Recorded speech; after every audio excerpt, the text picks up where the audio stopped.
Antes de continuar con nuestra charla sobre la oración, queremos darle la bienvenida a dos hermanos que vienen desde Puerto Rico, a dos hermanos que han venido expresamente a retiro desde la isla de Puerto Rico. Y a nosotros muchas veces Miami nos cuesta trabajo, pues estos hermanos han venido más de lejos. Una es Mircia, que viene de Puerto Rico. ¿Y tu nombre es?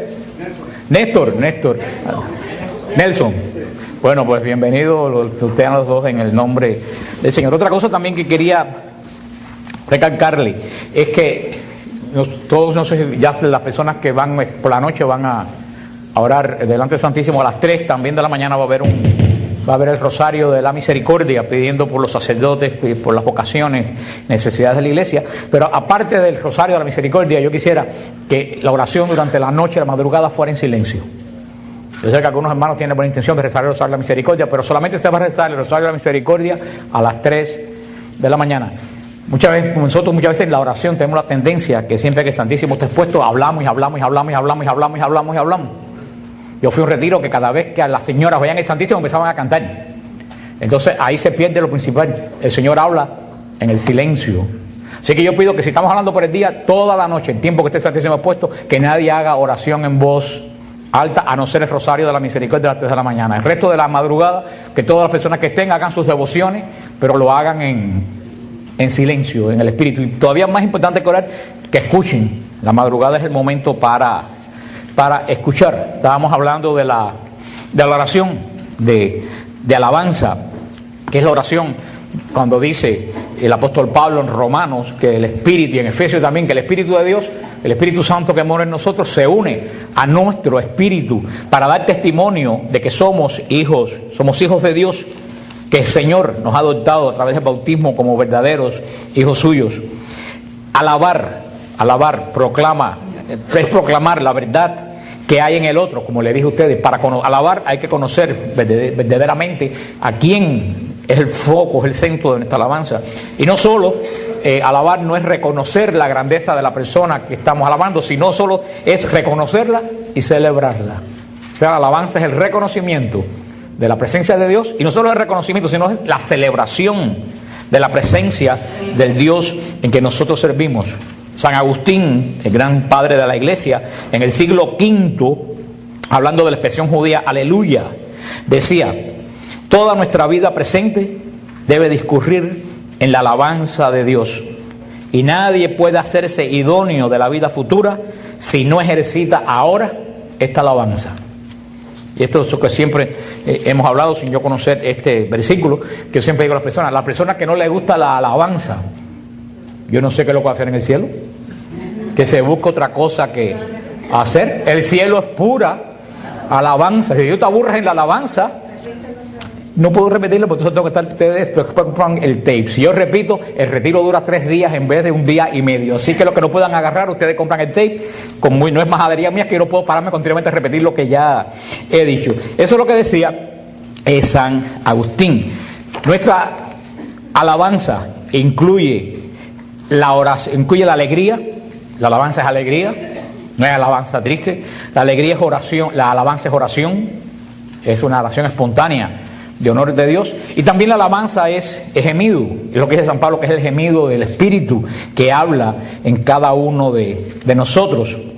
Decía este santo que estaba buscando, uno de los padres del desierto, decía que uno gime en la alabanza muchas veces porque es que se nos ha prometido algo que todavía no poseemos. Decía este padre del desierto, dice: estamos esperando algo que todavía nosotros no tenemos, la bienaventuranza, la gloria eterna. Por eso el Espíritu gime, en el sentido de que gime porque desea lo que todavía nosotros no hemos recibido. Pero decía al mismo tiempo que la alabanza, una esperanza, es una oración de esperanza, porque todavía no lo poseemos, pero tenemos la seguridad de que lo vamos a poseer. San Agustín decía también en una de sus homilías: aún aquí, rodeados de peligros y de tentaciones, no dejemos por eso de cantar aleluya. Feliz el aleluya que allí entonaremos. Será un aleluya seguro, sin temor, porque allí no habrá ningún enemigo, no se perderá ningún amigo. San Agustín decía: cuando lleguemos a la presencia del Señor, vamos a cantar el aleluya eterno, pero no podemos esperar a llegar, tenemos que empezar a cantarlo ya desde este momento rodeados de peligros, rodeados de enemigos. Eso es lo que nos llama en este día la iglesia cuando hablamos de la oración de alabanza. Los ángeles alabaron al Señor la noche de Navidad cuando cantaron gloria a Dios en el cielo y paz en la tierra a los hombres que ama al Señor. San Pablo decía en Romanos 15:8, los gentiles, así es, los gentiles glorifican a Dios por su misericordia. Salmo 146 dice, Señor Dios eterno, alegres te cantamos a ti nuestra alabanza. Salmo 17:4 decía, invoco al Señor de mi alabanza y quedo libre de mis enemigos. Eso es lo que decía, que cuando el arca entraba a la batalla y Israel gritaba aleluya, ya tenían la seguridad de que los enemigos de Israel habían sido derrotados. Por eso que dice el Salmo 17, invoco al Señor de mi alabanza y quedo libre de mis enemigos. Casiodoro, uno de los padres de la iglesia del siglo VI, decía, alabar a Dios es narrar sus maravillas. Arnovio, otro padre de la iglesia en el siglo VI, decía, alabemos a Dios mientras vivimos, es decir, con nuestras obras. La iglesia, la vocación de la iglesia de entre todos, es también una vocación de alabanza, una vocación de alabar la presencia del Señor y las grandes proezas que el Señor haya hecho en nuestra vida. Dice la Constitución Lumen Gentium, los ermitaños dedican su vida a la alabanza de Dios y a salvación del mundo. También dice en el Catecismo, en el punto 1083, la liturgia tiene una doble dimensión. Bendice al Padre mediante la adoración, la alabanza y la acción de gracia, e implora a su vez las bendiciones divinas para que esas bendiciones den fruto de vida, también para alcanzar la gloria de Dios. Eso es el resumen de lo que podemos ver de la oración de alabanza. ¿Cuál es el resultado de la oración de alabanza? El Señor devuelve a ti en bendición lo que tú le das a Él en alabanza. El Señor no necesita de nuestra alabanza para ser santo. El Señor es santo, el Señor es perfecto, el Señor es Dios. Los que nos beneficiamos verdaderamente con la alabanza somos los que alabamos. En la medida que tú alabas, Dios te devuelve esa alabanza a ti como una lluvia de bendición. Por eso toda alma debe tener un espíritu de alabanza. Una de las grandes almas de la iglesia que ha vivido en la alabanza ha sido San Francisco de Asís.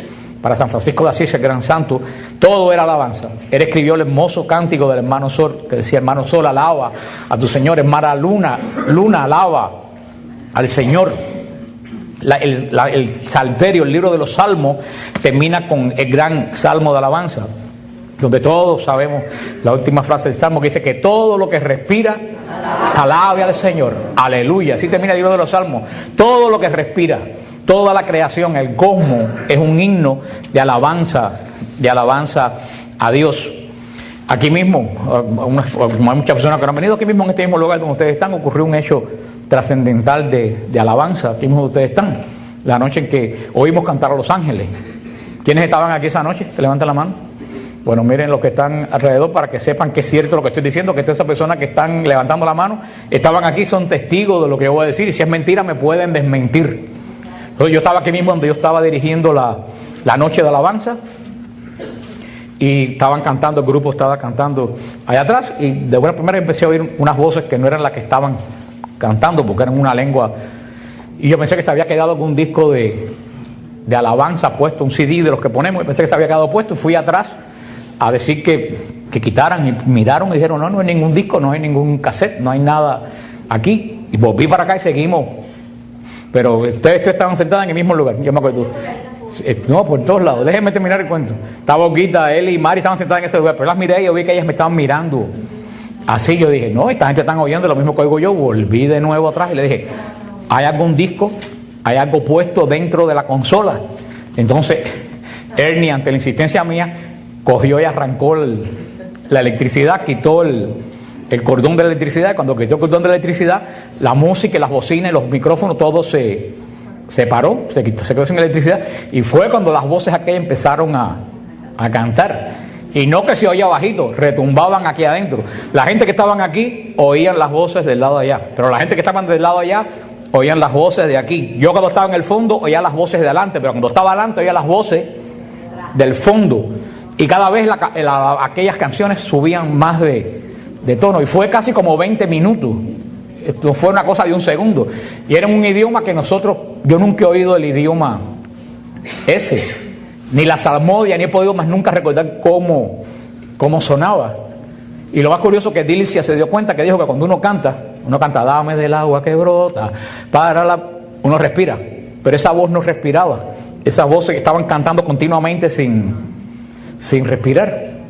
Y dejaron de cantar cuando un hermano quiso grabar las voces. Cuando ese hermano apretó la grabadora, con una grabadora de mano que hizo así, las voces inmediatamente cesaron de cantar. Eso ocurrió aquí. Y el padre Joseph, porque estaban los monjes también con nosotros aquí, el padre Joseph dio testimonio de eso en el monasterio y dijo que verdaderamente era la presencia de los ángeles que habían estado alabando. Por eso desde allá le digo este lugar, la capilla de los ángeles, y me gusta dar el retiro aquí porque fuimos testigos de una tremenda obra de alabanza de Dios. Pero recuérdense, el primer paso de la oración, petición de perdón. La petición de perdón te lleva a la alabanza, y la alabanza te lleva a la adoración. La alabanza te lleva a la adoración. En el mismo templo de Israel tenían el lugar del mar de plata, del mar de bronce, donde se lavaban las manos, la purificación, el altar del perfume, el altar del incienso. Pero entonces se entraba al lugar del templo que se llamaba el lugar santísimo. Ese era el lugar de la oración. Ahí es donde entraba el sumo sacerdote a la presencia del Dios de Israel. Y qué curioso, en el lugar de la adoración de Israel, lo que había era una mesa de oro con 12 panes, los panes de la propiciación. Qué cosa más increíble que en el lugar de adoración del pueblo de Israel lo que habían eran panes que se cambiaban una vez a la semana. Como nosotros, que la máxima adoración de nosotros es la Eucaristía. Y la verdadera adoración de la iglesia se centra en la Eucaristía, la presencia de Jesús, verdadera presencia de Jesús en forma de pan y en forma de vino. Adoración significa, antes que nada, la oración simboliza entrega. La adoración es rendirse completamente a Dios. La adoración significa reconocer la soberanía de Dios. Cuando tú adoras a Dios es porque tú reconoces que Dios es soberano de tu vida. Y no solo lo reconoces, porque ¿qué podemos hacer reconociendo a Dios cuando no lo honramos? La adoración es reconocer a Dios como soberano y honrarlo precisamente por lo que es. Un poco diferente de la alabanza. Alabamos a Dios, pues decimos cuando Dios ha hecho algo grande por nosotros. La adoración es reconocer la soberanía de Dios y honrarlo por lo que es, no importa si nos ha bendecido o si no nos ha bendecido. Casi siempre la alabanza tiene origen en el agradecimiento de cuando uno ve la gloria de Dios y dice qué grande es Dios. La adoración no, la adoración es la obediencia que tú le debes a Dios ante su soberanía sobre tu vida y sobre la grandeza de Dios. La palabra hebrea para adoración es istahawa. Istahawa es en hebreo. ¿Y qué es lo que quiere decir istahawa en hebreo? Quiere decir inclinarse corporalmente, es lo que quiere decir. La palabra adoración, que en griego se dice prosecuneo. En griego prosecuneo quiere decir doblar la rodilla, pero también significa adorar. En hebreo, istahawa quiere decir adorar, pero quiere decir la inclinación profunda delante de algo. Pero ambas cosas quieren decir, tanto el hecho de doblar la rodilla como inclinarse, quiere decir reconocimiento de que alguien es más grande que tú. Ese es el principio de la adoración. La adoración por eso surge, antes que nada, cuando tú verdaderamente reconoces la grandeza de Dios. Reconoces la grandeza de Dios, reconoces que la grandeza de Dios está sobre ti, entonces tú lo honras precisamente por lo que es, por lo que Él es. El Salmo 99 es un salmo precisamente de oración, es uno de los de adoración, es uno de los salmos que nos habla de lo que es la verdadera adoración. Todos los salmos son de alabanzas, hay salmos de oración. Y eso también es el proceso en que nosotros estamos metidos y estamos llevando. Tú comienzas por la oración de perdón. La oración de perdón te lleva a la alabanza. Pero tú no te puedes quedar en la alabanza. Hay gente que se quedan en la alabanza. O hay gente que se quedan en la oración. Hay gente que se pasa la vida entera pidiéndole perdón a Dios, pero no lo alaba. Hay gente que le pide perdón a Dios y se pasa la vida entera alabando. Pero tú no te puedes quedar en la alabanza. Tú tienes que pasar al próximo paso de la oración, que es la adoración. La alabanza te lleva a la adoración. El perdón te lleva a alabar a Dios por lo grande que es. La alabanza te lleva a reconocer la grandeza de Dios, y cuando tú reconoces la grandeza de Dios, tú te sometes a Él. Y eso te lleva en la adoración, y es lo que tenemos que tener cuidado. En muchos grupos de oración, la gente casi siempre la gente se queda en la alabanza. Y de ahí no pasa. Como digo yo, muchas bulla y pocas nueces. La alabanza es buena y es necesaria que alabamos a Dios, pero el cristiano no puede quedarse en la alabanza. Tiene que pasar de esta actitud a esta actitud de alabar a Dios y reconocer que si tú lo alabas es porque es grande, y si es grande es porque Él te sobrepasa a ti, y si Él te sobrepasa a ti, tú tienes que delante de Él doblar la rodilla. ¿Qué es lo que quiere decir doblar la rodilla? Tú ganaste, tú venciste, tú eres el vencedor, yo sencillamente soy siervo tuyo. Eso es lo que es la adoración. La adoración es nada más y nada menos que reconocer el poder de Dios sobre ti, y tú desplomarte delante de la presencia y del poder de Dios. Dice el Salmo 99, que mi Biblia es 100 para aumentar mi confusión, porque hay el Salmo 8 está dividido en dos. Entonces hay Biblias que tienen el Salmo dividido en dos, y por eso uno tiene un número más que otro. Por eso hay una Biblia que el Salmo 150 es el Salmo 151. Dice el Salmo, en algunas Biblias el Salmo 100 y otro es Salmo 99. Dice: aclamad al Señor tierra entera, sirvan al Señor con alegría, lleguen ante Él con júbilo, sepan que Él es Dios, Él nos ha hecho y suyos somos, pueblo suyo y rebaño de sus pastos. Entren por sus puertas dando gracias, por sus atrios cantando alabanza. Denle gracia, bendigan su nombre, pues bueno es Yahvé, eterno es su amor y su fidelidad permanece de edad en edad. Esta es una invocación a la adoración, a la alabanza de Dios, que integra todos los pasos de la oración.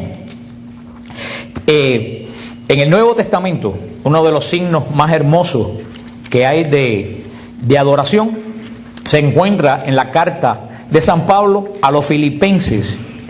Era un antiguo himno de la iglesia, un himno litúrgico conocido de esa época, que San Pablo, como era conocido precisamente por a la gente a quien él dirige las epístolas, San Pablo lo pone en su epístola a la iglesia de Filipo, y es uno de los hermosos himnos de adoración que vemos en la Nueva Alianza, por supuesto, aparte del Apocalipsis. Está en Filipenses 2, del 6 en adelante, donde dice, hablando de Jesús: el cual, siendo de condición divina, no codició el ser igual a Dios, sino que se despojó de sí mismo, tomando condición de esclavo, asumiendo semejanza humana y apareciendo en su porte como hombre, se rebajó a sí mismo, haciéndose obediente hasta la muerte, y una muerte de cruz.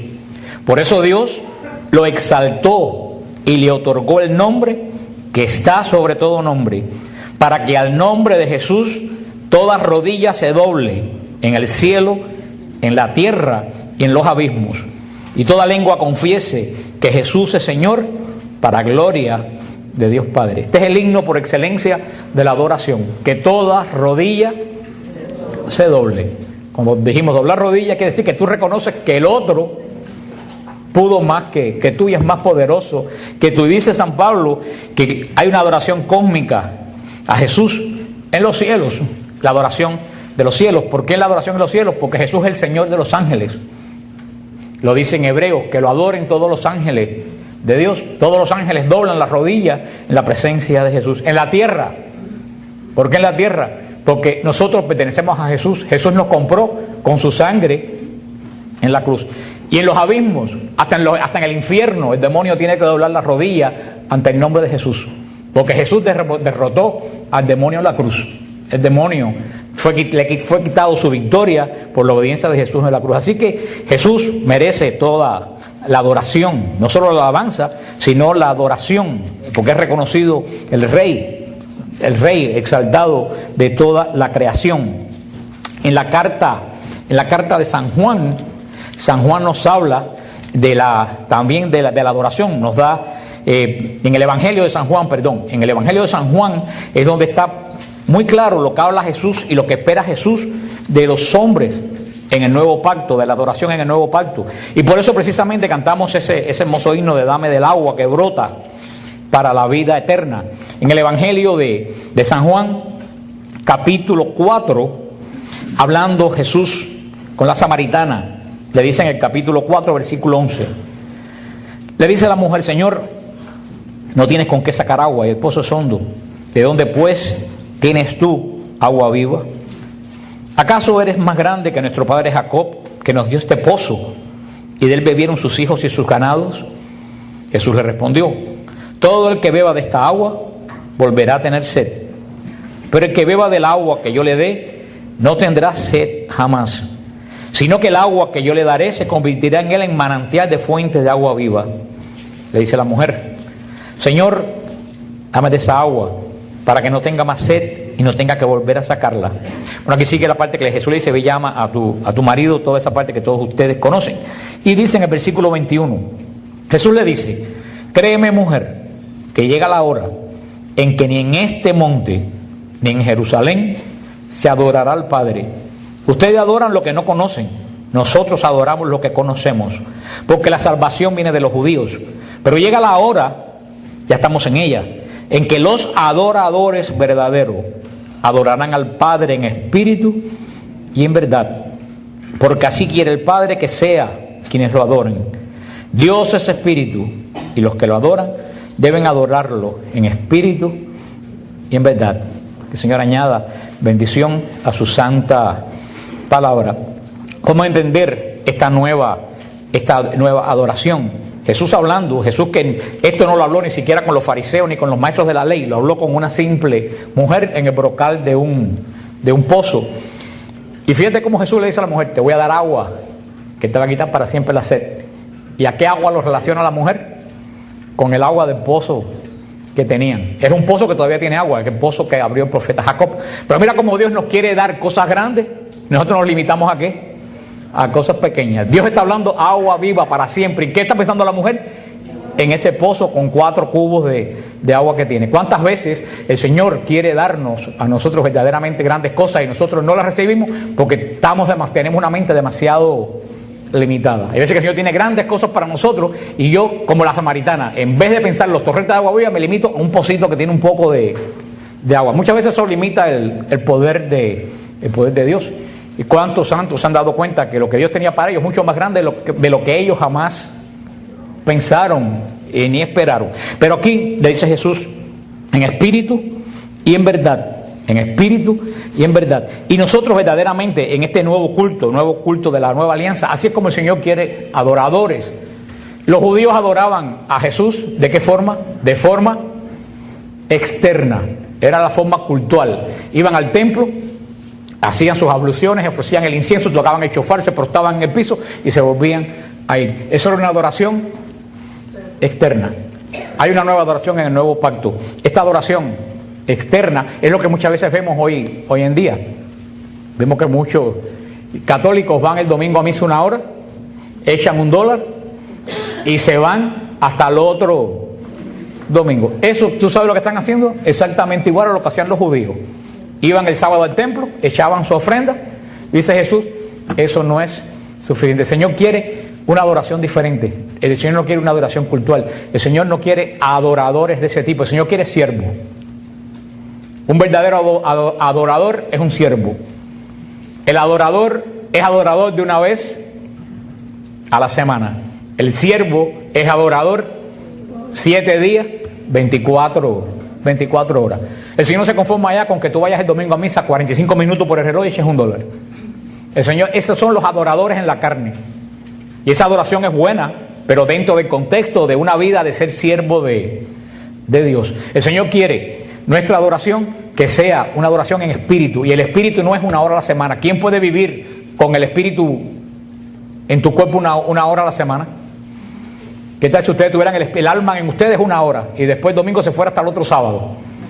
¿Qué pasaba de lunes a sábado? Pues así hay muchos cristianos muertos. De lunes a sábado o domingo por la mañana, esos cristianos están totalmente muertos. Son adoradores de Dios, pero no son siervos de Dios. El Señor dice que en el nuevo pacto Él quiere una adoración que sea en espíritu, y no solo en espíritu, y también en verdad. Hermano, la adoración en espíritu y en verdad, que le dice Jesús que ya no va a ser en Jerusalén. En el único lugar donde los judíos podían adorar era en Jerusalén. Ningún judío podía adorar en ningún otro lugar. Las sinagogas no eran iglesias. Las sinagogas eran casas de estudio. Las sinagogas eran como los grupos de oración los martes o los miércoles. Eran donde los judíos que no podían ir a Jerusalén estudiaban la Biblia y oraban, pero los judíos no podían adorar en la sinagoga. Por eso que los judíos hoy en día no tienen culto de adoración, porque la adoración solamente podía ser en el templo, donde estaba el pacto de la alianza y donde estaba la presencia de Dios. Fuera delante del arca no se podía adorar en todo Israel. Precisamente Jesús dice, ya se acabó ese tiempo, porque para adorar tú tienes que subir a Jerusalén. Ahora vamos a adorar en espíritu y en verdad. Y hay una cosa muy interesante. El arca en el templo estaba puesta sobre una piedra. En el Santo de los Santos había una piedra grande, no como una mesa aquí, una piedra, y el arca estaba puesta encima. ¿Ustedes saben cómo se llamaba la piedra esa? Se llamaba la piedra angular. Se llamaba la piedra del fundamento. La gente piensa que la piedra angular es una piedra que se pone en la esquina de un edificio. No, esa era la piedra del fundamento, la piedra angular. ¿Por qué era la piedra angular? Porque era la piedra sobre la cual descansaba la ley, el arca con la ley. Por eso era la piedra del fundamento, la piedra angular. ¿Y qué cosa? Que cuando el Señor funda su iglesia, le dice a Pedro, tú eres piedra, y sobre esa piedra construyo mi iglesia. El Señor, que dice que quiere adoradores en espíritu y en verdad, ha dejado esa adoración en espíritu y en verdad aquí nosotros en la iglesia. En espíritu, pero no solo en espíritu. Hay gente que solamente adora en espíritu. Tú vas a iglesias de otros hermanos, de otras iglesias por ahí, y te dicen, ¿dónde está Dios? Dicen, ay, está en mi corazón. Y uno dice, wow, hay que tener una clase de fe para creer que Dios está allá adentro. Cuando tú vienes a la iglesia católica y te preguntan, ¿dónde está Dios? No solamente decimos, está en mi corazón, decimos, está ahí. O sea, Dios está en medio de nosotros, oculto bajo la forma de pan. O sea, la verdadera adoración es en espíritu. ¿Por qué es en espíritu? Porque solamente una persona espiritual puede reconocer la presencia real de Cristo. Para otra gente es pan, para nosotros es Cristo. O sea, la oración es en espíritu.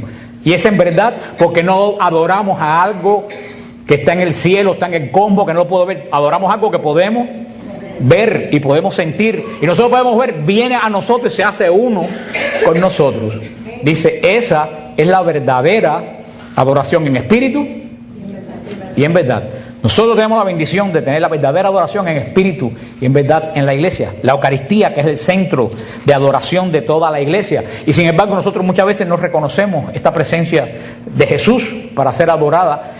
Cuando Kimberly Ham, la esposa de Scott Ham, cuando ella se convirtió, que ellos eran protestantes, Scott se convirtió primero, que era pastor, y después se convirtió Kimberly.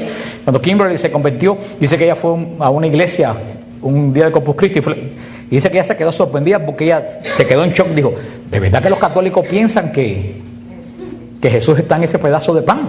Porque ella se sorprendió ver a la gente dándole pedazo de pan, la tributación que se le da a Dios, doblando la rodilla y postrándose.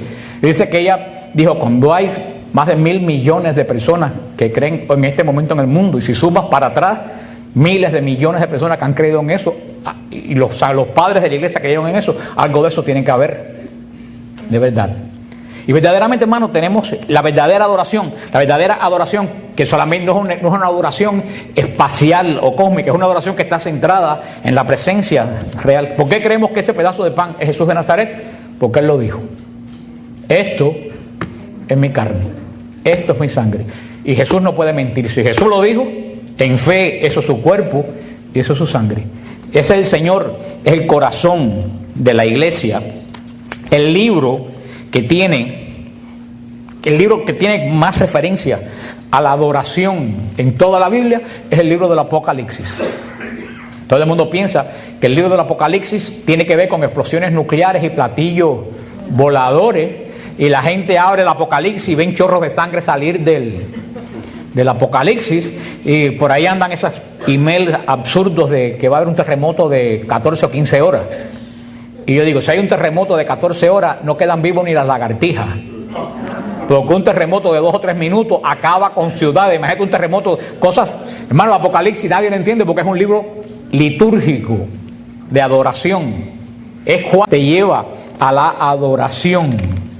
La alabanza te lleva a la adoración. En el mismo templo de Israel tenían el lugar del mar de plata, del mar de bronce, donde se lavaban las manos, la purificación, el altar del perfume, el altar del incienso, pero entonces se entraba al lugar del templo que se llamaba el lugar santísimo. Ese era el lugar de la oración. Ahí es donde entraba el sumo sacerdote a la presencia del Dios de Israel. Y qué curioso, en el lugar de la adoración de Israel, lo que había era una mesa de oro con 12 panes, los panes de la propiciación. Qué cosa más increíble que en el lugar de adoración del pueblo de Israel lo que habían eran panes que se cambiaban una vez a la semana.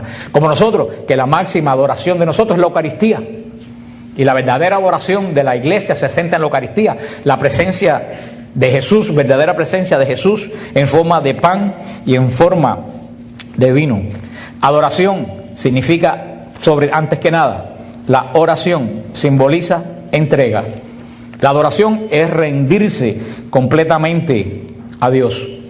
La adoración significa reconocer la soberanía de Dios. Cuando tú adoras a Dios es porque tú reconoces que Dios es soberano de tu vida. Y no solo lo reconoces, porque ¿qué podemos hacer reconociendo a Dios cuando no lo honramos? La adoración es reconocer a Dios como soberano y honrarlo precisamente por lo que es. Un poco diferente de la alabanza. Alabamos a Dios, pues decimos cuando Dios ha hecho algo grande por nosotros. La adoración es reconocer la soberanía de Dios y honrarlo por lo que es, no importa si nos ha bendecido o si no nos ha bendecido. Casi siempre la alabanza tiene origen en el agradecimiento de cuando uno ve la gloria de Dios y dice qué grande es Dios. La adoración no, la adoración es la obediencia que tú le debes a Dios ante su soberanía sobre tu vida y sobre la grandeza de Dios. La palabra hebrea para adoración es istahawa. Istahawa es en hebreo. ¿Y qué es lo que quiere decir istahawa en hebreo? Quiere decir inclinarse corporalmente, es lo que quiere decir. La palabra adoración, que en griego se dice prosekuneo. En griego prosekuneo quiere decir doblar la rodilla, pero también significa adorar. En hebreo, istahawa quiere decir adorar, pero quiere decir la inclinación profunda delante de algo. Pero ambas cosas quieren decir, tanto el hecho de doblar la rodilla como inclinarse, quiere decir la de Dios. Y nadie puede hacerse idóneo de la vida futura si no ejercita ahora esta alabanza. Y esto es lo que siempre hemos hablado sin yo conocer este versículo, que yo siempre digo a las personas que no les gusta la alabanza, yo no sé qué es lo que va a hacer en el cielo, que se busque otra cosa que hacer. El cielo es pura alabanza. Si tú te aburres en la alabanza, no puedo repetirlo porque entonces tengo que estar ustedes preocupan el tape. Si yo repito, el retiro dura 3 días en vez de 1 día y medio. Así que los que no puedan agarrar, ustedes compran el tape.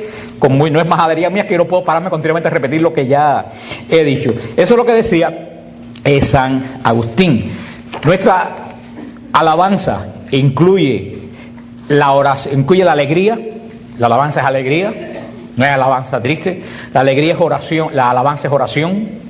Es una oración espontánea de honor de Dios. Y también la alabanza es gemido, es lo que dice San Pablo, que es el gemido del Espíritu que habla en cada uno de nosotros. Decía este santo que estaba buscando, uno de los padres del desierto, decía que uno gime en la alabanza muchas veces porque es que se nos ha prometido algo que todavía no poseemos. Decía este padre del desierto, dice, estamos esperando algo que todavía nosotros no tenemos, la bienaventuranza, la gloria eterna. Por eso el Espíritu gime, en el sentido de que gime porque desea lo que todavía nosotros no hemos recibido. Pero decía al mismo tiempo que la alabanza, una esperanza, es una oración de esperanza, porque todavía no lo poseemos, pero tenemos la seguridad de que lo vamos a poseer. San Agustín decía también en una de sus homilías: aún aquí, rodeados de peligros y de tentaciones, no dejemos por eso de cantar aleluya. Feliz el aleluya que allí entonaremos. Será un aleluya seguro y sin temor, porque allí no habrá ningún enemigo, no se perderá ningún amigo. San Agustín decía: cuando lleguemos a la presencia del Señor, vamos a cantar el aleluya eterno, pero no podemos esperar a llegar, tenemos que empezar a cantarlo ya, desde este momento, rodeados de peligros, rodeados de enemigos. Eso es lo que nos llama en este día a la iglesia cuando hablamos de la oración de alabanza. Los ángeles alabaron al Señor la noche de Navidad cuando cantaron gloria a Dios en el cielo y paz en la tierra a los hombres que ama al Señor. San Pablo decía en Romanos 15:8: los gentiles, así es, los gentiles glorifican a Dios por su misericordia. Salmo 146 dice: Señor Dios eterno, alegres te cantamos a ti nuestra alabanza. Antes de continuar con nuestra charla sobre la oración, queremos darle la bienvenida a dos hermanos que vienen desde Puerto Rico, a dos hermanos que han venido expresamente a retiro desde la isla de Puerto Rico. Y a nosotros muchas veces en Miami nos cuesta trabajo, pues estos hermanos han venido más de lejos. Una es Mircia, que viene de Puerto Rico. ¿Y tu nombre es? Néstor. Nelson. Bueno, pues bienvenidos ustedes los dos en el nombre del Señor. Otra cosa también que quería recalcarle es que todos, no sé, ya las personas que van por la noche van a orar delante del Santísimo a las 3 también de la mañana. Va a haber el rosario de la misericordia, pidiendo por los sacerdotes y por las vocaciones, necesidades de la iglesia. Pero aparte del rosario de la misericordia, yo quisiera que la oración durante la noche, la madrugada, fuera en silencio. Yo sé que algunos hermanos tienen buena intención de rezar el rosario de la misericordia, pero solamente se va a rezar el rosario de la misericordia a las 3 de la mañana. Muchas veces en la oración tenemos la tendencia que siempre que el Santísimo está expuesto, hablamos. Yo fui a un retiro que cada vez que a las señoras veían el Santísimo empezaban a cantar. Entonces ahí se pierde lo principal. El Señor habla en el silencio. Así que yo pido que si estamos hablando por el día, toda la noche, el tiempo que esté el Santísimo expuesto, que nadie haga oración en voz alta, a no ser el rosario de la misericordia a las 3 de la mañana. El resto de la madrugada, que todas las personas que estén hagan sus devociones, pero lo hagan en silencio, en el espíritu. Y todavía más importante que orar, que escuchen. La madrugada es el momento para escuchar. Estábamos hablando de la oración de alabanza, que es la oración cuando dice el apóstol Pablo en Romanos que el Espíritu, y en Efesios también, que el Espíritu de Dios, el Espíritu Santo que mora en nosotros, se une a nuestro espíritu para dar testimonio de que somos hijos de Dios, que el Señor nos ha adoptado a través del bautismo como verdaderos hijos suyos. Alabar, es proclamar la verdad que hay en el otro, como le dije a ustedes. Para alabar hay que conocer verdaderamente a quién es el foco, es el centro de nuestra alabanza. Y no solo alabar no es reconocer la grandeza de la persona que estamos alabando, sino solo es reconocerla y celebrarla. O sea, la alabanza es el reconocimiento de la presencia de Dios, y no solo el reconocimiento, sino es la celebración de la presencia del Dios en que nosotros servimos.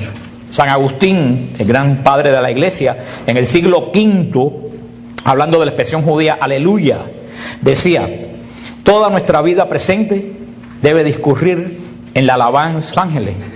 ¿Quiénes estaban aquí esa noche? Que levanten la mano. Bueno, miren los que están alrededor para que sepan que es cierto lo que estoy diciendo, que todas esas personas que están levantando la mano estaban aquí, son testigos de lo que yo voy a decir, y si es mentira me pueden desmentir.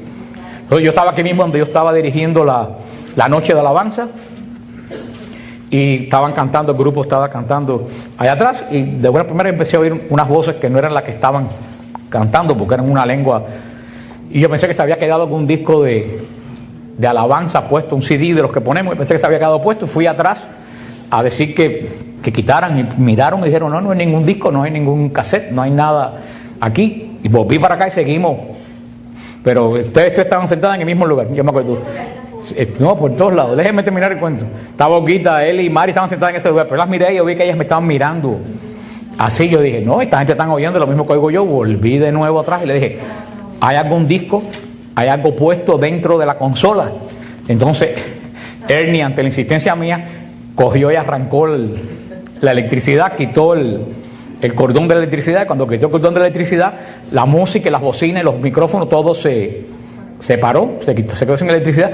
Y fue cuando las voces aquellas empezaron a cantar. Y no que se oía bajito, retumbaban aquí adentro. La gente que estaban aquí oían las voces del lado de allá, pero la gente que estaban del lado de allá oían las voces de aquí. Yo cuando estaba en el fondo oía las voces de adelante, pero cuando estaba adelante oía las voces del fondo. Y cada vez aquellas canciones subían más de tono. Y fue casi como 20 minutos. Esto fue una cosa de un segundo. Y era un idioma que yo nunca he oído el idioma ese. Ni la salmodia, ni he podido más nunca recordar cómo sonaba. Y lo más curioso que Dilicia se dio cuenta que dijo que cuando uno canta, dame del agua que brota, uno respira. Pero esa voz no respiraba. Esas voces que estaban cantando continuamente sin respirar. Y dejaron de cantar cuando un hermano quiso grabar las voces. Cuando ese hermano apretó la grabadora, con una grabadora de mano que hizo así, las voces inmediatamente cesaron de cantar. Eso ocurrió aquí. Y el padre Joseph, porque estaban los monjes también con nosotros aquí, el padre Joseph dio testimonio de eso en el monasterio y dijo que verdaderamente era la presencia de los ángeles que habían estado alabando. Por eso desde allá le digo, este lugar, la capilla de los ángeles, y me gusta dar el retiro aquí porque fuimos testigos de una tremenda obra de alabanza de Dios. Pero recuérdense, el primer paso de la oración, petición de perdón. La petición de perdón te lleva a la alabanza. Y la alabanza, Salmo 17:4 decía, invoco al Señor de mi alabanza y quedo libre de mis enemigos.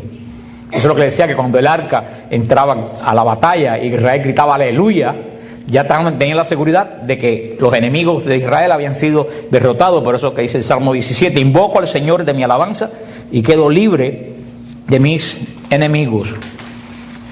Casiodoro, uno de los padres de la iglesia del siglo VI, decía, alabar a Dios es narrar sus maravillas. Arnovio, otro padre de la iglesia en el siglo VI, decía, alabemos a Dios mientras vivimos, es decir, con nuestras obras. La iglesia, la vocación de la iglesia de entre todos, es también una vocación de alabanza, una vocación de alabar la presencia del Señor y las grandes proezas que el Señor haya hecho en nuestra vida. Dice la Constitución Lumen Gentium, los ermitaños dedican su vida a la alabanza de Dios y a salvación del mundo. También dicen el Catecismo en el punto 1083, la liturgia tiene una doble dimensión. Bendice al Padre mediante la adoración, la alabanza y la acción de gracia, e implora a su vez las bendiciones divinas para que esas bendiciones den fruto de vida, también para alcanzar la gloria de Dios. Eso es el resumen de lo que podemos ver de la oración de alabanza. ¿Cuál es el resultado de la oración de alabanza? El Señor devuelve a ti en bendición lo que tú le das a Él en alabanza. El Señor no necesita de nuestra alabanza para ser santo. El Señor es santo, el Señor es perfecto, el Señor es Dios. Los que nos beneficiamos verdaderamente con la alabanza somos los que alabamos. En la medida que tú alabas, Dios te devuelve esa alabanza a ti como una lluvia de bendición. Por eso toda alma debe tener un espíritu de alabanza. Una de las grandes almas de la iglesia que ha vivido en la alabanza ha sido San Francisco de Asís. Para San Francisco de Asís, el gran santo, todo era alabanza. Él escribió el hermoso cántico del hermano Sol, que decía, hermano Sol, alaba a tu Señor, hermana Luna, alaba al Señor. El salterio, el libro de los salmos, termina con el gran salmo de alabanza, donde todos sabemos la última frase del salmo que dice que todo lo que respira, alabe al Señor. Aleluya. Así termina el libro de los salmos. Todo lo que respira, toda la creación, el cosmos, es un himno de alabanza a Dios. Aquí mismo, hay muchas personas que no han venido, aquí mismo en este mismo lugar donde ustedes están, ocurrió un hecho trascendental de alabanza. Aquí mismo ustedes están, la noche en que oímos cantar a los